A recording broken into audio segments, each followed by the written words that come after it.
और पंडित मदन मोहन मालवीय को याद करते हुए और माँ सरस्वती को भी याद कर ले रहे हैं कि वह ऐसा ज्ञान दें जिससे कि एक ज्ञान की चर्चा अच्छे से हो सके बच्चों के साथ।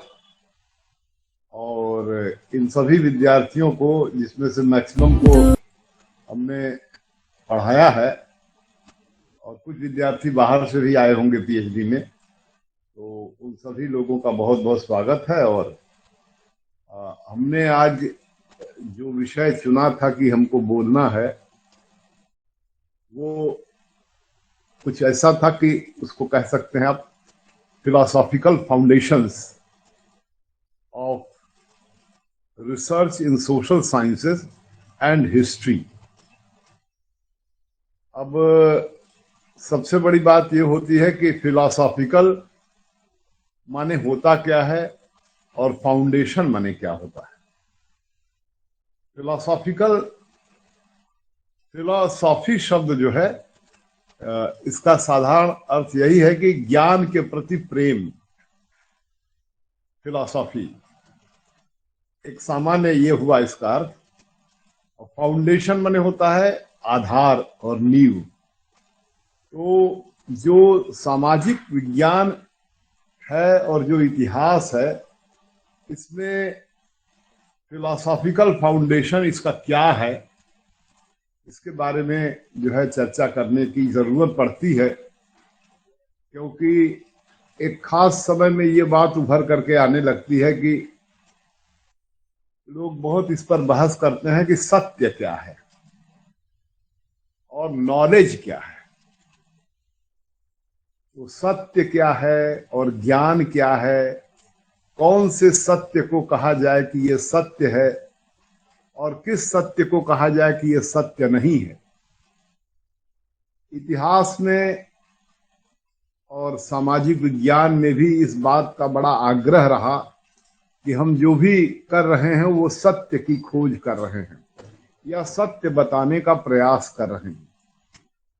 और जब इसके बारे में बहुत सी चर्चाएं होती हैं कि सत्य किसे कहेंगे, तो कई बार लोग ये कहते हैं कि क्या सत्य शब्दों के माध्यम से जो कहा जा रहा है वही सत्य है। सत्य के संप्रेषण में, सत्य के बारे में जो रिपोर्टिंग हो रही है, वो रिपोर्टिंग और सत्य में क्या अंतर है। इस संसार में और इसके वर्णन में, वर्णन और संसार क्या दो चीज है? तो अगर आप बहुत बारीकी से ध्यान देंगे तो आपको लगेगा कि वर्णन एक अलग चीज है और जिसे आप रियलिटी या सच्चाई कहें या फेनोमेनोलॉजी या जिसे कहते फेनोमेनन या फेनोमेनल वर्ल्ड, जिसे कहते फेनोमेनल वर्ल्ड। फेनोमेनल माने होता है प्रघटनात्मक विश्व। प्रघटनात्मक माने होता है घटनाओं का समूह। ये जो संसार है, भौतिक संसार है और इधर सामाजिक संसार है, सबको आप एक घटनाओं के समूह के रूप में देख सकते हैं। बहुत सी घटनाएं हो रही हैं और उन घटनाओं के बारे में जो रिपोर्टिंग हो रही है, वो रिपोर्टिंग शब्दों के माध्यम से हो रही है या कॉन्सेप्ट्स या अवधारणाओं के माध्यम से हो रही है। और जो अवधारणाएं हैं वह आपस में मिल करके, अवधारणाओं का जो समूह है उससे मिल करके एक और शब्द से परिचित कराएंगे, आप लोग परिचित होंगे। अवधारणाओं का समूह जिस चीज का निर्माण करती है उसे अंग्रेजी में पैराडाइम कहते हैं। पैराडाइम, PARADIGM, या उसका हिंदी अनुवाद जो है अवधारणात्मक ढांचा। अवधारणात्मक ढांचा के माध्यम से आप सच्चाई के बारे में कम्युनिकेट करते हैं, रिपोर्ट करते हैं, एक नरेशन तैयार करते हैं। नरेशन माने वर्णन। सभी, चाहे वो समाज विज्ञान हो, चाहे वह विज्ञान हो या इतिहास हो, सब में जो शोध होता है या जो ज्ञान संग्रह होता है वो सबको फिर रिपोर्ट करते हैं। और रिपोर्ट करने के लिए या बताने के लिए कॉन्सेप्ट्स का प्रयोग करते हैं। कॉन्सेप्ट्स, अवधारणाओं का, अर्थात अवधारणाएं जो हैं एक औजार हैं। जैसे तमाम औजार होते हैं कार बनाने के, मकान बनाने के, विभिन्न प्रकार के औजार या इंस्ट्रूमेंट होते हैं, उसी तरह से शब्द भी एक इंस्ट्रूमेंट है। और ये जो इंस्ट्रूमेंट हैं या औजार हैं ये शब्द, इन शब्दों के लिए एक और शब्द का प्रयोग किया जाता है, ह्यूरिस्टिक वैल्यू शब्द का प्रयोग करते हैं। HEURISTIC, heuristic value. Heuristic value शब्द जो है, आप लोग देखिएगा, विकिपीडिया में देखिएगा, डिक्शनरी में देखिएगा, किसी भी कॉन्सेप्ट का ह्यूरिस्टिक वैल्यू क्या है। ह्यूरिस्टिक वैल्यू माने होता है उस कॉन्सेप्ट के द्वारा किसी सच्चाई को कितना अधिक आप बता सकते हैं। ह्यूरिस्टिक वैल्यू, इस कॉन्सेप्ट का बड़ा ह्यूरिस्टिक वैल्यू है। तो ये जो कॉन्सेप्ट्स हैं, ये कॉन्सेप्ट्स ही हमारे औजार हैं या यंत्र हैं, जिनके माध्यम से रियलिटी माने जो आपके नेत्र से, आपके शरीर से बाहर जो घटनाएं घट रही हैं, उन्हें रियलिटी अगर आप कहें, तो उस रियलिटी के बारे में कॉन्सेप्ट्स के थ्रू आप कम्युनिकेट करते हैं।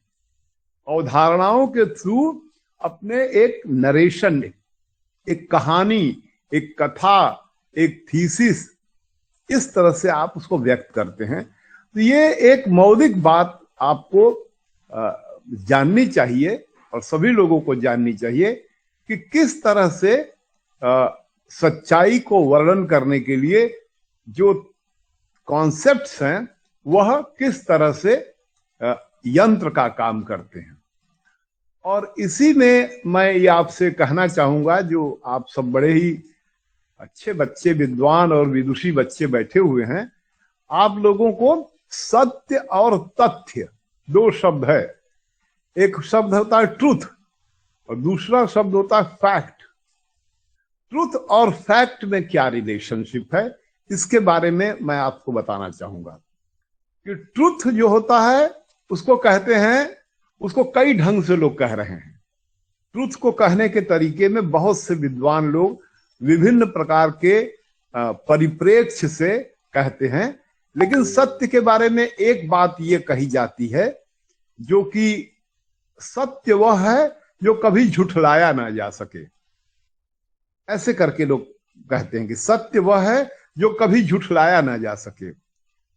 अब सत्य वह है जो कभी झुठलाया ना जा सके, तो कैसे, कौन सा सत्य? जैसे सूर्य पूरब की तरफ निकल रहे हैं, ये अपने आप में एक सत्य है जिसे आप झुठला नहीं सकते हैं। लेकिन कोई कह सकता है कि पृथ्वी पर जब बैठे हुए हैं तो सूरज मान लीजिए पूरब की तरफ दिख रहा है, मान लीजिए चंद्रमा पर चले जाएं तब भी क्या सूरज पूरब की तरफ दिखेगा? या और भी दूर कहीं इस जो आकाश मंडल का जो एक उनका मंडल का जो परिप्रेक्ष्य उससे बाहर चले जाएं, तो वो लोग कहते हैं कि जो भी वर्णन है वो सापेक्ष वर्णन है। नरेशन जो है वो सापेक्ष है। सापेक्ष मतलब होता है कि आपका लोकेशन कहाँ है, आप कहाँ खड़े हैं।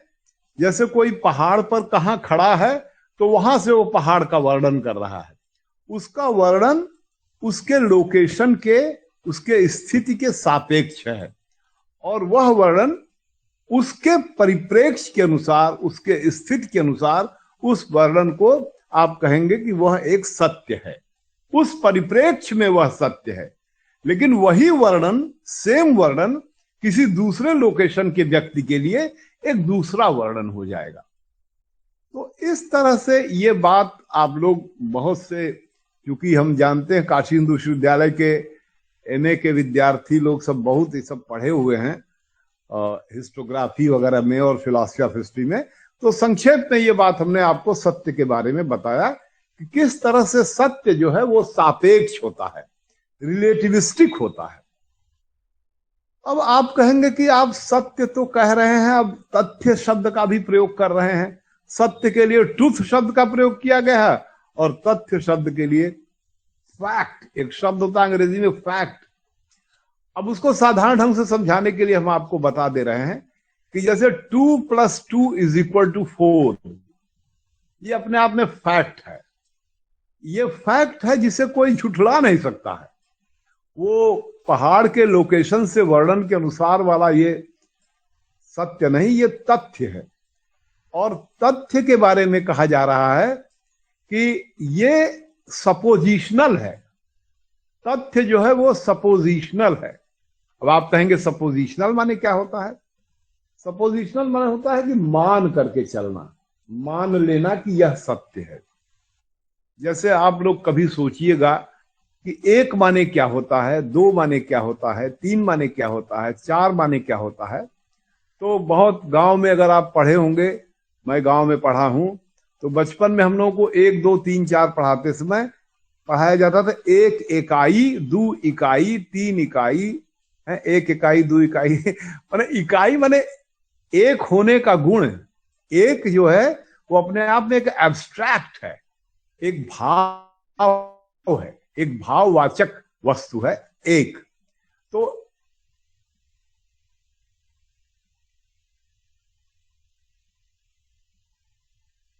1 + 1 = इसके बारे में मैथमेटिकल जो फिलॉसफी ऑफ मैथमेटिक्स के लोग हैं वो कह रहे हैं कि 1 + 1 = 2 ये फैक्ट है, लेकिन यह फैक्ट सपोजिशन पर बेस्ड है, मानने पर बेस्ड है। अब ये बात आप लोगों के समझ में नहीं आ रही हो तो थोड़ी देर के लिए इसे पोस्टपोन कर दीजिएगा, बाद में समझ लीजिएगा धीरे धीरे कि 1 + 1 = 2 ये तथ्य है और ये सपोजिशनल कैसे है। जैसे आप लोगों ने कक्षा 8 तक तो मैथमेटिक्स पढ़ा ही होगा। जिस मैथमेटिक्स में एक बड़ा भारी सपोजिशनल एक स्टेटमेंट आता है उसको कहते हैं पॉइंट या बिंदु। बिंदु की परिभाषा, बिंदु की परिभाषा क्या है? अब उसमें कहा जाता है कि बिंदु वह है जिसकी न लंबाई हो, न चौड़ाई हो, न ऊंचाई हो। आप बताइए, क्या अगर मैं आपसे कहूं कि कोई बिंदु बताइए, आप संसार में खोज के दिखाइए बिंदु, तो आप दिखा नहीं पाएंगे कोई बिंदु, क्योंकि जैसे ही बिंदु पर पॉइंट करेंगे उसकी लंबाई, चौड़ाई, ऊंचाई, मोटाई तय हो जाएगी। तो इसके मतलब कि बिंदु जो है अपने आप में एक कल्पना है, एब्स्ट्रैक्ट है। इसी तरह से स्ट्रेट लाइन के बारे में कहा जाता है, सीधी रेखा। सीधी रेखा इस एक कल्पना है, यथार्थ में कोई सीधी रेखा नहीं खींच सकता, क्योंकि सीधी रेखा जो है उसके बारे में कहा गया है मैथमेटिक्स में कि यह एक, जिसे कहते हैं कि लोकस शब्द आप लोगों ने सुना होगा, LOCUS, लोकस। लोकस माने होता है भ्रमण पथ। भ्रमण पथ माने होता है चलने का रास्ता। तो मैथमेटिक्स में स्ट्रेट लाइन को डिफाइन किया जाता है कि स्ट्रेट लाइन या सीधी रेखा वह है जहां पर एक बिंदु दूसरे बिंदु से 180 डिग्री हो, 180 डिग्री, हर एक बिंदु एक दूसरे से 180 डिग्री होता चला जाए, तो वह जो रेखा बनेगी वह अपने आप में एक सीधी रेखा, स्ट्रेट लाइन कहलाएगी। लेकिन यथार्थ में कोई भी सीधी रेखा जब आप खींचेंगे तो वह सीधी रेखा कहीं न कहीं जाकर के वह मुड़ जाएगी या घूम जाएगी या प्रारंभिक बिंदु तक नहीं रहेगी। तो इसलिए पूरी की पूरी जो मैथमेटिक्स है वो एक सपोजिशनल है। जैसे मैथमेटिक्स में ट्रायंगल है, त्रिभुज है, त्रिभुज भी अपने आप में एक सपोजिशनल फैक्ट है, तथ्य है। इसी तरह से आप लोगों ने पाइथागोरस प्रमेय का नाम सुना होगा कि किस तरह से एक समकोण त्रिभुज में उसके आधार का स्क्वायर और उसके लंब का स्क्वायर और उसके हाइपोटेन्यूज के स्क्वायर के बराबर होता है। यह अपने आप में एक फैक्ट है। ये फैक्ट उसे कहते हैं जिसे कोई इनकार न कर पाए। इसी तरह से आप लोगों ने पाई के बारे में सुना होगा। पाई है कि कोई भी जो वृत्त होता है, वृत्त की क्या परिभाषा होती है? वृत्त एक ऐसा भ्रमण पथ है, एक बिंदु का भ्रमण पथ है, एक बिंदु का ऐसा भ्रमण पथ है, एक पॉइंट का ऐसा लोकस है जिसमें वह बिंदु एक किसी फिक्स बिंदु से हर समय बराबर दूरी पर रहे, और उस बिंदु से घूमने वाले बिंदु से फिक्स बिंदु के बीच की दूरी को रेडियस कहते हैं, और रेडियस और सरकमफ्रेंस के बीच के संबंध को 22/7 कहते हैं, जो अपने आप में एक फैक्ट है। लेकिन रियलिटी में, वास्तविक संसार में आप कोई एक वृत्त नहीं खींच सकते, कल्पना करके बस बता सकते। जो बताई वो आपके कक्षा 8 तक पढ़े हुए ज्ञान का थोड़ा सहारा लेकर के, कि किस तरह से सत्य और तथ्य में क्या अंतर है। सत्य जो है वह एक ऐसी चीज है जो, जिसके बारे में विद्वानों ने कहा, खासतौर से जो दार्शनिक दर्शन शास्त्र है, दर्शन शास्त्र में मैं यहां पर सीधे बहुत से विद्वानों को लेकर के आ सकता हूं। पश्चिम का विद्वान का नाम लेने से लगता है कि गुरुजी बड़ा जानकार हैं, लेकिन ले रहा हूं नाम उसका भी, स्पिनोजा नाम है उसका, और वो बहुत बाद का दार्शनिक है। और भारत का जो प्राचीन दार्शनिक है, जिसको लोग कहते हैं कि स्पिनोजा उससे प्रभावित हो, चाहे ना उसकी विचारधारा मिलती है, वो हमारे यहाँ का जो वेदांत दर्शन जिसे कहते हैं, जो शंकराचार्य का दर्शन है, शंकराचार्य का जो वेदांत दर्शन है, और उस वेदांत दर्शन में जो उपनिषद का चिंतन है और जो गीता शास्त्र का चिंतन है, उसमें सत्य के बारे में जो बात कही जा रही है, उस सत्य के बारे में, या आपके पंडित मदन मोहन मालवीय ने जो सत्य के आपको आइडेंटिटी कार्ड में लिखा है कि सत्य से और ब्रह्मचर्य से और व्यायाम से और आत्मोत्सर्ग से है, आप और देशभक्ति से आप सम्मान पाइए, ऐसे करके, जहां पर वो लिखते हैं कि न त्वहम कामये राज्यम न स्वर्गम न पुनर्भवम कामये दुख तप्ता नाम प्राणी नाम आर्तनाशनम। आप सब लोगों ने ये श्लोक याद होगा, आपके आइडेंटिटी कार्ड पर होगा। एक राजा शिवी थे, जो महाभारत में चर्चा होती कि कबूतर को बचाने के लिए वो अपने पूरे शरीर का मांस जो है काट करके दे देते हैं, रखते हैं पलड़े पर, और एक बाज जो है रहता है, और अंत में उनको खुद पलड़े पर बैठ जाना पड़ता है, तब कबूतर के बराबर उनका वजन हो जाता है। तो ऐसा कहते हैं कि ईश्वर प्रकट होकर के उनसे कहते हैं कि तुम वर मांगो। वर मांगो जब कहते हैं तो राजा शिवी कहते हैं, यही श्लोक जो पंडित मदन मोहन मालवीय ने आपके आइडेंटिटी कार्ड पर रखा हुआ है, न तो हम कामये राज्यम न स्वर्गम न पुनर्भवम कामये दुख तप्ता नाम प्राणी नाम आर्तनाशनम। मुझे राज्य भी नहीं चाहिए, मुझे स्वर्ग भी नहीं चाहिए, मुझे ये भी नहीं चाहिए कि आवागमन से, बार बार जन्म लेने से मुक्ति हो जाए। न पुनर्भवम का अर्थ हुआ बार बार जन्म लेने से मुक्ति, मुझे ये भी नहीं चाहिए। क्या चाहिए भाई आपको? कामये दुख तप्ता नाम प्राणी नाम आर्तनाशनम। जितने भी दुख से तप्त प्राणी हैं उनके कष्ट को दूर किया जाए, ऐसा चाहिए। ये पंडित मदन मोहन मालवीय और भारतीय परंपरा का वैल्यू सिस्टम है, वैल्यू सिस्टम है। और इसी वैल्यू सिस्टम के पहले सत्य के बारे में मैंने बताया कि सत्य के माध्यम से, ब्रह्मचर्य के माध्यम से, व्यायाम के माध्यम से और देश की सेवा के माध्यम से, आत्मत्याग के माध्यम से आप आदर पाएं, ऐसा करके पंडित मदन मोहन मालवीय ने सबको लिखा है। अब फिलॉसफी ऑफ हिस्ट्री में स्पिनोजा के बाद वेदांत और शंकराचार्य की चर्चा करके मैंने ये कहा कि शंकराचार्य ने सत्य के बारे में चर्चा किया कि सत्य क्या है, और शंकराचार्य के बहुत पहले जो है सत्य के बारे में ऐसे पहले कहिए, या बहुत से आस्थावादी लोग कहते हैं कि नहीं शंकराचार्य, खैर इसमें नहीं हम पढ़ेंगे अभी।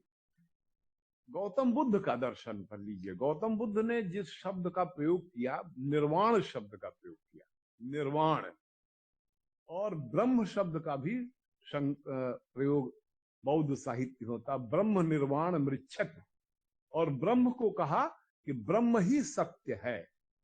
और ब्रह्म को डिफाइन करने में ने उन लोगों ने कहा ये जो संसार है, इस संसार को उन्होंने अगर कहा जाए स्पेसियो टेम्पोरल और मैटीरियल, स्पेस, टाइम और मैटर, ये पूरा जो जगत है, ये संसार है, वह स्पेस, टाइम और मैटर से मिला हुआ है। स्पेस है, टाइम है और मैटर है। उनका कहना है, वेदांत का कहना है, जिसे शंकराचार्य जिसकी व्याख्या करते हैं, और उसी व्याख्या की परंपरा में बौद्ध दर्शन की भी व्याख्या को रख सकते हैं कि ये जो स्पेस, टाइम और मैटर है, इसको उन लोगों ने कहा कि ये अपने आप में नॉन एग्जिस्टेंट है, नॉन एग्जिस्टेंस है, एग्जिस्टेंट, ये है नहीं, और ये नहीं है ऐसा करके उन लोगों ने सिद्ध किया और कहा कि है क्या, तो उन्होंने उसके लिए ब्रह्म शब्द का प्रयोग किया। और ब्रह्म है क्या, और ब्रह्म के लिए कहा उन्होंने कि इसको वर्णन नहीं किया जा सकता है। सत्य वह है जो वर्णन नहीं किया जा सकता है, लेकिन इशारा करके बताया जा सकता है। उसके लिए नेति नेति शब्द का प्रयोग किया गया है। नेति बने होता है यह नहीं, यह नहीं, यह नहीं, ये भी नहीं, कुछ भी कहे तो यह नहीं कह करके ऐसे वर्णन किया गया। और सत्य के बारे में ये भी कहा गया कि सत्य जो है वह जो स्पेस, टाइम और मैटर से बियॉन्ड है और जो इनफॉलिबल है। एक शब्द अंग्रेजी में आता है इनफॉलिबल, INFALLIBLE, इनफॉलिबल। इनफॉलिबल बने जो पतनीय, जो पतन न किया, जो बताया न, जो झुठलाया न जा सके, ऐसे करके उन